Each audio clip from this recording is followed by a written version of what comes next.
கொடுப்போருக்கு உயர்வை கொடுக்க இந்த கோவை நகரும் என்றும் தவறியதே இல்லை.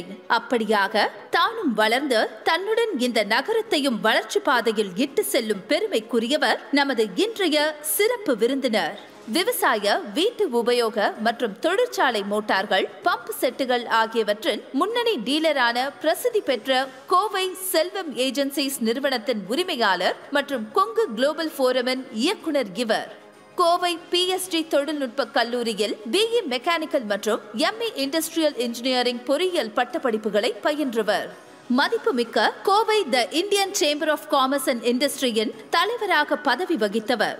PPG institute of technology, Shri Krishna arts and science college, Shri Krishna Aditya college of arts and science, Hindustan college of arts and science, Codissia Intec technology centre, தவத்திரு ராமநாத அடிகளார் கல்விக் கழகம் கோவை ஆகிய கல்வி நிறுவனங்களின் ஆட்சி மன்ற குழு உறுப்பினர், மாவட்ட போக்குவரத்து ஆலோசனை கமிட்டியின் உறுப்பினர், PSG டெக் அலுமினி அசோசியேஷனில் முன்னாள் தலைவராக பதவி வகித்தவர். Carmel Garden School alumni association தலைவர், கோயம்புத்தூர் கபடி அசோசியேஷன் தலைவர் ஆகிய பதவிகளை திறமையாக வகித்து பெருமை சேர்த்தவர். Rotary Club of Coimbatore Central, the Coimbatore Cosmopolitan Club, the Officers Club, the City Club and Grand Lodge of South India போன்ற பல்வேறு அமைப்புகளில் பல முக்கிய பொறுப்புகளை வகித்து வருகிறார். புதுடெல்லி அசோசாம் மேனேஜிங் கமிட்டியின் உறுப்பினர், ஜெர்மனியின் ஆலோசனையுடன் கோவையின் நீர் ஆதாரங்கள் மற்றும் நகர கட்டமைப்பை மேம்படுத்தும் அமைப்பான எஸ்காமின் கவர்னிங் கவுன்சில் உறுப்பினர், கார்மெல் கார்டன் பள்ளியில் தனித்தன்மை மிக்க ஆளுமைகளுக்காக வழங்கப்படும் ஜுவல் ஆஃப் கார்மெல் விருதினை பெற்ற பெருமைக்குரியவர். லயன்ஸ் கிளப் இன்டர்நேஷனல் அமைப்பால் அவுட்ஸ்டாண்டிங் சிட்டிசன் ஆஃப் கோயம்புத்தூர் விருதினை பெற்றார். கொங்கு சமூகத்திற்கு இவரது பங்களிப்பை பாராட்டி சென்னை கொங்கு நண்பர்கள் சங்கம் கொங்கு சாதனையாளர் விருதினை 2015ஆம் ஆண்டு இவருக்கு வழங்கியது. தன்னலம் பாராது பிறர் நலம் நோக்கி பயணிக்கும் நல்லுள்ளம் கொண்ட மணியன் கூட்டத்தை சேர்ந்த திரு நந்தகுமார் அவர்களை இந்நிகழ்ச்சியில் அறிமுகம் செய்வதில் பெருமை கொள்கிறது கிட்கோ.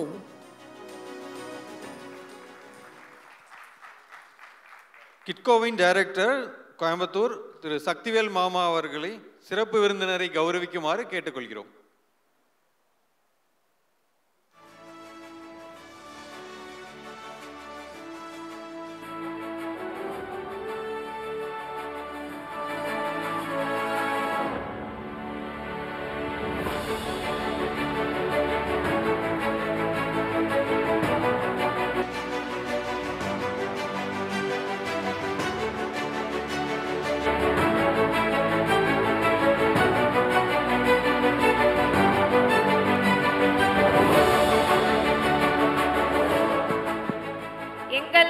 கூட்டத்துக்கு செல்வத்திற்கு பெரும் கரதோஷத்தை கொடுங்கள்.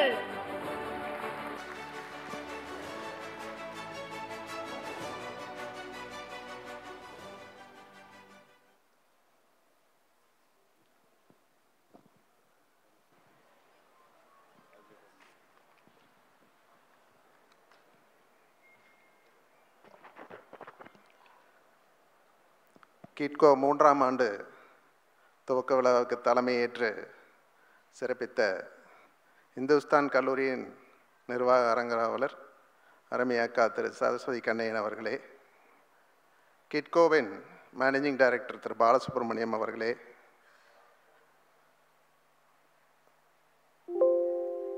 அருமை சகோதரர் திரு ER ஈஸ்வரன் அவர்களே, எனக்கு முன்னாலே லைஃப் டைம் அச்சீவ்மெண்ட் வாங்கிய ஏரோஸ்பேஸ் சேர்மன் அருமை அண்ணன் AM பழனிசாமி அவர்களே, கோவை கொங்கு நண்பர்கள் சங்கத்தின் தலைவர் ராஜ்குமார் அவர்களே, சென்னை கொங்கு நண்பர்கள் சங்கத்தின் தலைவர் திரு ரமேஷ் அவர்களே, மற்றும் இந்த விழாவுக்கு வரை தந்திருக்கும் பெரியவர்களே, தாய்மார்களே, உங்கள் அனைவருக்கும் என் முதற்கண் வணக்கம். முதல்ல நம்ம பழனிசாமி அண்ணனுக்கு ஒரு அவார்டு கொடுத்துருக்குறீங்க. என்னை சிறப்புரைக்குமே அவருக்கு ஒரு வாழ்த்துறை சொல்லிடுறோம். ஒரு ஆடிட்டராக வந்து ஒரு 34 ஆண்டுக்கு முன்னால் அவர் சொந்த கிராமம் அந்த ஏரியாவில் வந்து ஒரு தொழிலை தொடங்கணும்னு அவருக்கு ஒரு ஐடியா இருந்தது. அவருக்கு ஏரோஸ்பேஸ் பற்றி அது எதுவும் அன்னைக்கு அவருக்கு அவ்வளோ இது இருந்திருக்காது. எனக்கு தெரிஞ்சிருந்த ஒரு பேராசிரியர் முத்துசாமி அவர்கள் வந்து பொள்ளாச்சியிலேருந்து அவருக்கு நெருங்கிய நண்பர். அன்றைக்கி ஒன்றா ஒரு அட்வான்டேஜ் இருந்தது. அந்த கிணத்துக்கடவு பொள்ளாச்சி தாலுக்கா வந்து ஒரு பின்தங்கிய மாவட்டமாக அரசு அறிவித்து அதுக்கு சலுகையெல்லாம் கொடுத்துருந்தாங்க. அந்த வகையில் பார்த்தா அவர் வந்து அன்றைக்கி ஆரம்பித்த தொழில் அந்த ஊரில் பெரிய லெவலில் இருக்குது. பாராட்டுகளை தெரிவித்துக்கொள்கிறேன். நம்ம கோயம்புத்தூர் ஒரு காலத்தில் பார்த்தீங்கன்னா ஒரு சின்ன ஊர், ஒரு 10,000 பேர் தான் இருந்தாங்க. இதில் சுக்கரார்பேட்டு, அதில் சவுத்தில் உக்கடம், அப்படி மேற்கில் அப்படி ஒவ்வொரு ஊராக எடுத்துகிட்டு வரும்போது ஒரு 4 ஏரியாக்குள்ளே மட்டும் சுருங்கி இருந்தது. அன்றைக்கி பிரதானமாக பார்த்தா விவசாயம், ஆடு மாடு வளர்த்துதல், கைத்தறி, இந்த 3 தொழில் தான் இருந்தது. ஒரு ஒப்பனக்கார ஸ்ட்ரீட், ராஜவீதி, அந்த மாதிரி ஒரு பெரிய அப்புறம் சிறிய நகரமாக இருந்தது. சிறிய ரோடுகள், அது சுகாதாரம் இதெல்லாம் அவ்வளோ சுத்தமாக இல்லாமல் இருந்த காலம். இன்றைக்கி பார்த்தீங்கன்னா 120 வருஷத்துக்கு அப்புறம் பார்த்தீங்கன்னா நம்ம கோயம்புத்தூர் வந்து ஒரு 275 ஸ்கொயர் கிலோமீட்டர் அளவுக்கு பரவி இருக்கு. 30 லட்சம் பேர் இங்கே வாழ்ந்துட்டு இருக்காங்க. கிட்டத்தட்ட பார்த்தீங்கன்னா நம்மளுக்கு ஒரு கனெக்டிவிட்டி இல்லாமல் இருந்ததில் இன்றைக்கி எல்லா விதத்துலேயும் நம்ம வந்து கனெக்ட் ஆகிருக்கோம். ஏர்வேஸு, ரயில்வேஸு, ரோட்வேஸில் இந்த மாதிரி கனெக்டு ஒரு கார்பரேஷன் ஆகி ஒரு 100 வார்டுகளை உள்ளடக்கி இன்றைக்கி கோவை வந்து தமிழ்நாட்டில் 2வது பெரிய நகரமாகவும் வளர்ந்து வரும் தொழில் நகரங்கள் இந்தியாவில் வந்து 10வது இடத்துலையே இருக்குது. உலக அளவுலேயும் நம்ம கோயம்புத்தூர் வந்து ஒரு மேப்பில் இம்ப்ளான்ட் ஆகிருக்குங்கிறது இந்த நேரத்தில் பெருமையாக சொல்லிக்கிறோம். இந்த நேரத்தில் நம்ம அது எப்படி யூஸ் பண்ணணும், என்ன மாதிரி இது இருக்குங்கிறது தான் அது. இப்போ எங்கள் அமைப்புகள்லாம் ஒரு 1.5 வருஷமாக ஒர்க் பண்ணி கோயம்புத்தூர் நெக்ஸ்ட் அப்படின்னு ஒரு திட்டத்தை எடுத்திருக்கோம். நேற்று கூட அது சம்மந்தமாக ஒரு மீட்டிங் இருந்தது. கோயம்புத்தூர் இன்னும் 5 வருஷம் 10 வருஷம் கழித்து எப்படி இருக்கும் அப்படின்னு ஒரு கனவு திட்டமாக அதை எடுத்து ஒரு நல்ல வடிவமைப்பு பண்ணியிருக்காங்க. சிஏஏயில் அது தொடங்கி இன்றைக்கி சிஏஏ இல்லாமல் எல்லா அமைப்புகளையும் அதை சேர்த்து அதில் வந்து ஒரு பண்ணலான்னு ஒரு முடிவு பண்ணி ஒரு நல்ல லெவலில் இருக்குது. அந்த ப்ரெசன்டேஷன் இருக்குது. அடுத்த உங்கள் மீட்டிங்க்கு நான் ஃபுல் ப்ரெசன்டேஷனை அனுப்பிச்சி வைக்கிறேன். அதை நீங்கள் யாரோ ஒருத்தர் பார்க்கலாம். இப்போ கோயம்புத்தூர் எடுத்துட்டிங்கன்னா நம்ம எந்த விதத்தில் ஒரு திருச்சி எடுக்கிறோம். திருச்சி இருக்கும்போது அங்கே அந்த பாரத் பெல் வந்தோடனே அந்த ஊரில் ஒரு நல்ல நகரத்தில் அந்த வந்து ஃபேப்ரிகேஷன் ஹப் ஆச்சு. ஆங்சிலரிஸ் நிறையா வந்தது. அங்கே ஒரு ஆர்இசி காலேஜ் அப்படி ஒன்று வந்தது. இந்த வகையில் அந்த ஊர் நல்லா டெவலப் ஆச்சு. கோயம்புத்தூரை பொறுத்து பார்த்திங்கன்னா எந்த விதமாக பப்ளிக் செக்டர் என்டர்பிரைஸஸே இல்லை. நம்மளுக்கு இருந்திருந்து ஒரே இது ஊட்டியில் இருந்த இந்துஸ்தான் ஃபோட்டோ ஃபிலிம்ஸ், அதையும் மூடிட்டாங்க. இருந்தாலும் இங்கே இருக்கிறவங்களோட அந்த ஜீனில் இருக்க கல்ச்சர் ஆண்டர்ப்ரனர்ஷிப்னால தான் நம்ம இந்த அளவுக்கு இன்றைக்கி வளர்ந்து வந்திருக்கிறோம். குறிப்பாக இப்போ பார்த்தீங்கன்னா ஒரு வளர்ச்சிக்கு வேணும் அப்படின்னா உள்கட்டமைப்பு வசதி நல்லா இருக்கணும்னு எல்லோரும் ஃபீல் பண்ணுறாங்க. ஸோ உள்கட்டமைப்பு பார்த்தீங்கன்னா ஏர்போர்ட்டு நம்மளுக்கு daily 24 flight domestic flight, 2 flight வந்து இன்டர்நேஷ்னல் ஃப்ளைட்டு இருக்குது. இது என்ன விதத்தில் நம்மளுக்கு ஒரு பாதகம் இருக்குது அப்படின்னா, திருச்சி எடுத்திங்கன்னா ஒரு நாளைக்கு 14 இன்டர்நேஷ்னல் ஃப்ளைட்டு, 6 டொமஸ்டிக் ஃப்ளைட் தான் இருக்குது. ஸோ சென்னை எடுத்தால் அதுக்கு நிறையா இருக்குது, கொச்சின் இருக்குது, பெங்களூர் இருக்குது. நம்ம இங்கேருந்து ஒரு சர்வதேச வர்த்தகத்துக்கு இன்றைக்கி நிறையா இருக்கிறவங்க வந்து இன்னொரு நகரத்துக்கு போயிட்டு வரும்போது வர்ற ஒரு நாள் லேட் ஆகுது, போகிறது ஒரு நாள் லேட் ஆகுதுன்னு சொல்லி இங்கே வர்றது தொழில்கள்லாம் நிறையா வந்து முடங்கி இருந்தது. ஸோ அந்த வகையில் இப்போ பார்த்தா நம்ம இருக்கிற அரசாங்கம், நம்ம எம்எல்ஏ அவங்க முயற்சி அதெல்லாம் எடுத்து கிட்டத்தட்ட இப்போ இருக்கிற இந்த ஏர்போர்ட் எக்ஸ்பேனேஷனுக்கு உண்டான லேண்ட் அக்விசேஷன் ப்ராசஸ் கம்ப்ளீட்டாக முடிஞ்சிருச்சு. இனி ஓரிரு வாரங்களில் அதை வந்து மத்திய சர்க்காருக்கு ஹேண்ட் ஓவர் பண்ணி உலகத்தரம் வாய்ந்த ஏர்போர்ட்டாக முதல்ல மாட்டுவாங்கன்னு ஒரு நல்ல நம்பிக்கை இருக்குது. ரெண்டாவது எடுத்து பார்த்திங்கன்னா ரோடு பார்த்திங்கன்னா சமீபத்தில் இந்த ரோட் சேஃப்டி கமிட்டி மீட்டிங்கில் கலெக்டர் சொன்னார், கோயம்புத்தூர் மாநகரத்துக்குள்ளே இனிமேல் எலிவேட்டட் எக்ஸ்பிரஸ்வே இல்லை அப்படின்னு ஒரு தீர்மானம் போட்டாங்க. இப்போ கணபதியிலேருந்து ப்ரோசோன் மாலுக்கு ஒரு 4.2 கிலோமீட்டர் போட்ட திட்டத்தையும் நிறுத்திட்டாங்க. ஏன் நிறுத்திட்டாங்க அப்படின்னு கேட்கும்போது அவர் 2 காரணம் சொன்னார். யாருமே லேண்ட் அக்விசேஷனுக்கு ஒத்துழைப்பு கொடுக்கறதில்ல. ஒரு ப்ராஜெக்ட் போட்டால் அந்த ப்ராஜெக்டை வந்து உடனே கோர்ட்டுக்கு போகிறாங்க, ஸ்டே வாங்குறாங்க. 10 வருஷம் 12 வருஷம் போகும்போது ப்ராஜெக்ட் காஸ்ட் எஸ்கலேஷன் ஆகுது, அது நடத்த முடியறதில்ல அப்படின்னு. ஸோ என்ன இப்போ ஒரு தமிழ்நாடு போகிற ஒரு முடிவு பண்ணி அந்த மாதிரி இல்லாமல் இருக்கணுங்கிறதுக்கு அவுட்டர் ரிங் ரோட்ஸ் ஃபார்ம் பண்ணணும்னு முடிவு பண்ணிட்டாங்க. இப்போ மேற்கு புறவழிச்சாலை வந்து ஃபஸ்ட் ஃபேஸ் ஆரம்பிச்சிட்டாங்க, செகண்ட் ஃபேஸ் டெண்டர் லெவலில் இருக்குது. இது முடிகிறதுக்கு இன்னும் ஒரு 2 வருஷம் ஆகும். அது மாதிரி ஒரு கிழக்கு புறவழிச்சாலை ஒன்று அமைச்சிட்டா இந்த ரோடுகள்லாம் பண்ணால் அது ஒரு சர்க்குலர் ரோடாக ஆயிருங்கிறாங்க. இதில் நம்மளுக்கு என்ன அட்வான்டேஜ்னா, இப்போ இருக்கிற தொழில் செய்கிறவங்கெல்லாம் டவுனில் வந்து விலையெல்லாம் நில விலைங்கெல்லாம் நிறைய ஏறிடுச்சு. ஸோ இன்வெஸ்ட்மெண்ட் ஆன் லேண்ட் வந்து ரொம்ப ஜாஸ்தியாக இருங்காட்டி இந்த அவுட்டர் ரிங் ரோட் ஃபார்ம் ஆனால் அங்கங்கே ஆங்சிலரி ரோட்ஸ் கனெக்ட் ஆச்சுன்னா நிலங்கிறது நிறைய அவைலபிலிட்டி இருக்குங்கிறக்காக இந்த திட்டத்தை வந்து ஸ்டேட் கவர்மெண்ட் வந்து இப்போ முன்னிலைப்படுத்தி எடுத்துகிட்ருக்காங்க. அது போக நம்ம எல்லாம் என்ன கேட்டிருக்கோன்னா, கரூர் கோயம்புத்தூர் ஒரு நல்ல எக்ஸ்பிரஸ் வே இருக்கிற ரோட்டையும் 4 வழி 6 வழிச்சாலையாக பண்ணணும். இந்த எல்என்டி ரோட்டில் வந்து அந்த 27 கிலோமீட்டர் 2 வழிச்சாலையாக இருக்கிற நிறைய விபத்து நடக்குதுங்கிறங்காட்டி அதையும் ஒரு 4 வழி 6 வழிச்சாலையாக எடுக்கணும். செங்கம்பள்ளி டு சேலம் வந்து இப்போ 4 வழியாக இருக்குது, 6 வழி பண்ணணும். இந்த மாதிரி ஒரு திட்டங்கள் எல்லாம் இந்த ரோட் செக்டாரில் நம்ம வச்சுருக்கோம். இது எல்லாம் எதுக்குன்னா நம்ம வளர்ச்சிக்காக தான். தொழில் வளரோன்னா இந்த மாதிரி எல்லாம் இருக்கணும். இப்போ தூத்துக்குடி போகணும் அப்படின்னா ஒரு கண்டெய்னர் வந்து விரைவாக போகிறதுக்கு வழியான எக்ஸ்பிரஸ் வே தான் வேணும். இப்போ ஆரம்பிச்சிட்டாங்க. இந்த பொள்ளாச்சி டு திண்டுக்கல் ஆல்மோஸ்ட் முடிகிறாப்பில் இருந்தது. அங்கேருந்து மதுரை கனெக்ட் பண்ணி தூத்துக்குடி போகிறதுக்கு எக்ஸ்போர்ட்டர்ஸ் இம்போர்ட்டர்ஸுக்கு ஒரு நல்ல அட்வான்டேஜ் இருக்குங்கிறதுக்காக அந்த ரோட் சிஸ்டம். அடுத்து ரயில்வே எப்படின்னா ஒரு commuting between centres, both parcel கொண்டு போகிறக்கும் ஆட்கள் கொண்டு போகிறக்கு ஒரு ட்ரெயின் எடுத்தால் ஒரு 1000லேருந்து 1200 பேர் ஒரே நேரத்தில் சேஃபாக போக வேண்டி இருக்கிறதுக்காக நம்ம நிறையா கேட்டிருந்தோம். அந்த வகையில் இப்போ வந்தே பாரத்தெல்லாம் நம்மளுக்கு சென்னை பெங்களூர்லாம் விட்டுருக்காங்க. இன்னும் அடிஷ்னலாக நம்ம connectivity to south, Madurai Thoothukudi Tirunelveli அந்த சைடு கனெக்ட் பண்ணுறதுக்கு இந்த எல்லாமே இப்போ ப்ராட்கேஜ் ஆனங்காட்டி அது பண்ணிட்டாங்க. ஸோ இந்த வகையில் பார்த்தா இந்த இன்ஃப்ராஸ்ட்ரக்சர் இந்த ப்ராசஸ் எல்லாம் கம்ப்ளீட் ஆகி வரும்போது நம்மளுக்கு இந்த தொழில் நகரத்துக்கு ஒரு நல்ல விதமான முன்னேற்றத்துக்கு இருக்குங்கிறது என்னோட நம்பிக்கை. இப்போ அடுத்து பார்த்தீங்கன்னா நம்ம ஊரில் பார்த்தா இவ்வளோ பேர் இருக்காங்க எல்லாம். இதுக்கு காரணம் வந்து ஒரு இயல்பான நல்ல அட்மாஸ்பியர். கோயம்புத்தூருக்கு வந்து ஒரு சீதோஷ நிலை வந்து ரொம்ப நல்லா இருக்குது. அது வந்து எங்கேயுமே இல்லை. நம்ம ஒரு கிஃப்டட் சிட்டி. ரெண்டாவது பார்த்தீங்கன்னா இங்கே இருக்கிற காலேஜஸ், இந்துஸ்தானில் எத்தனை ஆயிரம் பேர் படிக்கிறாங்கன்னு எனக்கு தெரியும். அவங்க எவ்வளோ பேர் பாஸ் ஆகி அக்காக்கிட்ட தெரியும் இன்றைக்கி எந்தெந்த லெவலில் இருக்காங்கன்னு. அவங்க ஒவ்வொரு குழந்தைகளும் யார் என்னென்னு எனக்கு தெரியும். மீட்டிங் வரும்போதெல்லாம் பேர் சொல்லி கூப்பிட்ற அளவுக்கு அவங்களோட ஈடுபாடு இருக்குது. அந்த வகையில் பார்த்தீங்கன்னா இங்கே கோயம்புத்தூர் எடுத்தால் engineering college, arts college, medical காலேஜ்னு பல்வேறு எந்த ஊரில் இல்லாத சிறப்பு இங்கே இருக்குது.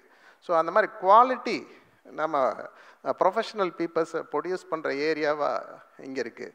அதோட அட்வான்டேஜ் தான் நம்மளுக்கு வந்து எந்த தலைமுறையாக இருந்தாலும் இப்போ வந்து கீழ் லெவலில் இருக்கவங்கெல்லாம் ஏதோ ஒரு வீட்டில் ஒரு டிகிரி படித்து நல்ல பொசிஷனில் வந்துடுறாங்க. எக்கனாமிக்கலாக அவங்க நல்லா இருக்காங்கங்கிறது நம்ம சின்ன இடத்துலேருந்து எல்லாருமே இருக்காங்க. மூணாவது பார்த்தீங்கன்னா ஹாஸ்பிட்டல் எப்படின்னா இட்ஸ் அ மெடிக்கல் டூரிசம். நம்ம ஊரில் இருக்க வைத்தியம் ஒருத்தர் சொல்கிறாரு, அன்றைக்கி இங்கே ஒருத்தருக்கு ஹார்ட் அட்டாக் வந்துடுச்சு, அவர்கிட்ட ஒரு கோயம்புத்தூரில் பார்த்துட்டு போகிறாங்க. அங்கே போய் கிளீவ்லேண்ட் யூஎஸ்ஏல the best hospital in the world for ஹார்ட்னு சொல்கிற இடத்துல அவர் இங்கே பண்ண ப்ரொசீஜர் எடுத்துகிட்டு போய் அந்த ரிப்போர்ட்டை காமிச்சார். எதுக்கு இவ்வளோ 1000 கிலோமீட்டருக்கு இங்கே வந்திருக்கீங்க, உங்கள் டாக்டர் அங்கேயே ரொம்ப நல்லா பண்ணியிருக்காரு, இதே வைத்தியம் தான் நான் இங்கே பண்ண போகிறேன், நீங்கள் போயிட்டு இருங்கன்னு சொல்லிட்டாங்க. அந்த மாதிரி உலகத்தரம் வாய்ந்த மெடிக்கல் ட்ரீட்மெண்ட் இங்கே இருக்குது. ஸோ ஏர்லியராக 60 வயசுனாங்க, இப்போ 70 வயசுனாங்க, 80, இப்போ 90 வயசுக்கு மேலே எப்படி இருக்கிறங்கிறதுல தான் அவங்க கான்சன்ட்ரேஷன் இருக்குது. நம்ம லைஃப் ஸ்டே இது வந்து அப்படியே ஸ்கேலே எக்ஸ்டெண்ட் ஆகிட்டு தான் போயிட்டுருக்கு. அதுக்கு இருக்கிறதுக்கு இந்த ஊரில் இருக்கிற ஒரு முன்னணி இருக்கிறது வந்து இந்த மெடிக்கல் ஹாஸ்பிட்டல்ஸ். அடுத்தது பார்த்தீங்கன்னா இப்போ புதுசாக ஒரு கான்செப்ட் வந்துடுச்சு, எல்டர்லி ஹோம், முதியோர் இல்லம். எங்கெங்கிருந்து அமெரிக்காவிலேருந்து வர்றாங்க, பூனேலேருந்து வர்றாங்க, ரிட்டையர்ட் எல்லாம் கோயம்புத்தூரில் தான் எல்லோரும் வந்து செட்டில் ஆகும்னு ஒரு ஃபீல் பண்ணுறாங்க. என்னென்னா இங்கே மேற்கு தொடர்ச்சி மலை இருக்குது, கிளைமேட் நல்லா இருக்குது, பீப்புள் நல்லா இருக்குது. இந்த மாதிரி அந்த வகையில் பார்த்தீங்கன்னா அவங்ககிட்டலாம் ஒப்பீனியன் இருக்குது. இந்தியன் ஆயில் கார்பரேஷன் ரிட்டையர் ஆன சேர்மன் வந்து இங்கே இருக்கார். அவரை நம்ம போய் சந்திக்கணுன்னா அவர் பாம்பேயில் 1 வருஷத்துக்கு அப்பாயின்மெண்ட் இல்லைங்கிறாங்க. இப்போ நினச்ச நேரம் அவரை போய் பார்க்கலாம், அவர் அட்வைஸ் கேட்கலாம், அவர் ஒரு மென்டார் இதாக வச்சுக்கலாங்கிறது நிறைய இது மாதிரி ஆளுங்க இங்கே கோயம்புத்தூரில் இருக்காங்க. இதுக்கு எல்லாம் சிறப்பு என்ன அப்படின்னா இதில் எல்லாத்துலேயுமே முன்னணியில் இருக்கிறது நம்ம கொங்கு மக்கள் தான். இந்த எல்லா தொழிலையும் ஆகட்டும், எஜுகேஷன் ஆகட்டும், ஹாஸ்பிட்டல் ஆகட்டும், இந்த முதியோரில் நடத்துறது, வேறு எந்த இது இருந்தாலும் நான் நேம் பண்ண விரும்பல, எல்லாருமே நம்ம இதுதான் இருக்காங்க. ஸோ இது பெரிய ஒரு பாராட்டு. எந்த சமுதாயத்துக்கு இந்த மாதிரி கிடைச்சிருக்கிற வாய்ப்பு இல்லை. ஸோ அடுத்தது என்ன பண்ணலாம் அப்படின்னு பார்த்தா இப்போ நம்ம ஊரை எடுத்தாலே உடனே சொல்கிறாங்க டெக்ஸ்டைல் மான்செஸ்டருங்கிறாங்க. மான்செஸ்டர்லேயே இப்போ டெக்ஸ்டைல் இல்லை, அந்தளவு ஆயிடுச்சு. அடுத்தது வந்து educational hub, motor pump set, casting, அந்த மாதிரி நிறைய சொல்கிறாங்க.